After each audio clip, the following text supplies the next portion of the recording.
대선 시즌이 되면 주요 후보자의 신상을 다룬 문건이 여의도 정가에 은밀히 돌아다닌다. 장점보다는 단점, 강점보다는 약점, 미담보다는 험담이 주로 실린다. 이런 유의 문건은 정치적 관음증을 격하게 자극한다. 반면 유통은 제한적이다. 금돼지, 들도 구하기 힘들다. 여론조사에서 밀리는 후보자의 표정이 밝다면 경쟁자의 X파일을 입수하였기 때문일 수도 있다. 험담의 전파 속도는 미담의 전파 속도보다 10배는 빠르다. 사람들은 앞담화보다 뒷담화를 즐긴다. 앞에서 띄워주고 뒤에서 흉본다. 선거 전의 네거티브 캠페인은 바로 인간의 이러한 속성을 파고드는 전략이다.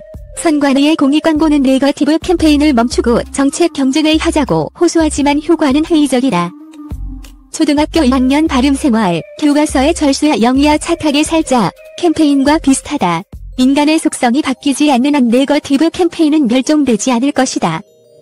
최근 여의도 정가에 윤석열 파일이 등장했다고 한다. 그런데 내용이 잠옷 흥미롭다. 북한의 대외 선전 매체 통일의 메아리, 다 언급한 부인의 도이치모터스 주가 조작 의혹이나 장모의 요양병원 부정수급 의혹과는 차원을 달리한다. 검사 윤석열의 비위 의혹을 정조준하고 있기 때문이다. 파일에는 윤석열 검사가 수사하면서 특정 피의자를 친수관계 때문에 봐주는 등 사건 처리를 엄정하게 하지 않았다는 내용이 담겨 있다고 한다. 심지어 재벌 비위 수사를 뭉갰다는 내용도 포함되어 있는 것으로 확인된다. 그런데 내용 못지않게 흥미로운 대목이 있다.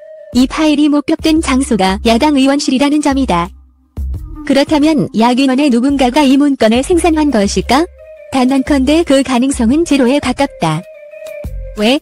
야당에는 이럴 정도의 정보 수집 능력이 없기 때문이다. 법무검찰의 내부 정보를 획득해야만 각색을 통해 생산 가능한 작품, 이내 그 주인이 야당이라는 주로는 어색하기 짝이 없다. 당연히 생산지는 여권이라고 보는 것이 타당하다. 생산 능력뿐만 아니라 이런 문건을 만들어야 할 절박한 필요성 또한 여권에 있기 때문이다.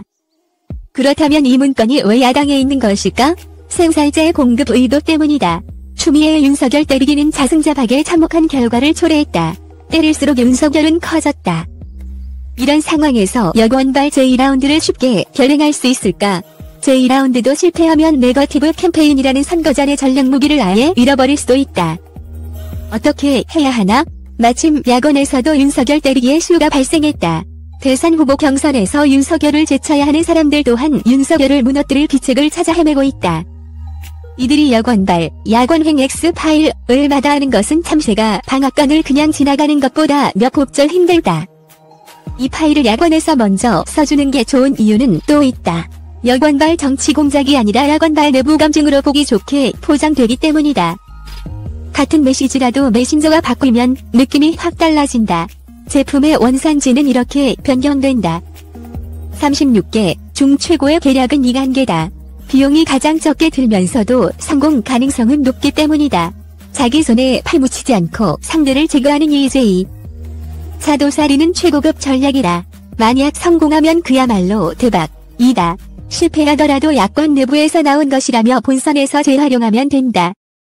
요컨대 예선에서는 야권의 경쟁자들이 1차 소비자가 되고 실패할 경우 본선에서 여권 경쟁자가 2차 소비하는 그림이다. 이런 사례는 과거에도 있었다.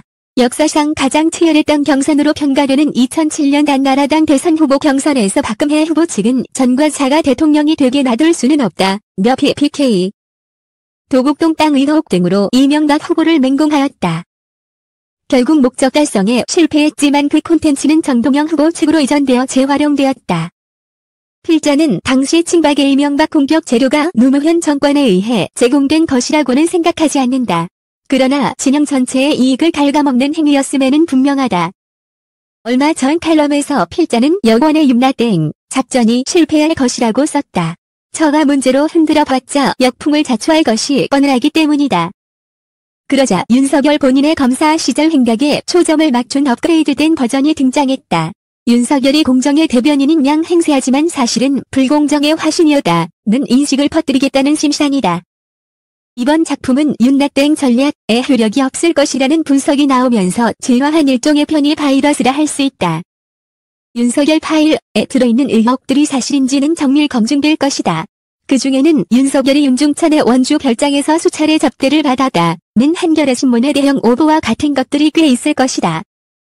검사 이교원이 작성한 것은 수사 보고서가 아니라 픽션이었다. 그런데 쉽게 진위가 가려지지 않아 지루한 공방으로 이어지는 경우도 있을 것이다. 이것만으로도 생산자의 의도는 어느 정도 관철되었다고 봐야 한다.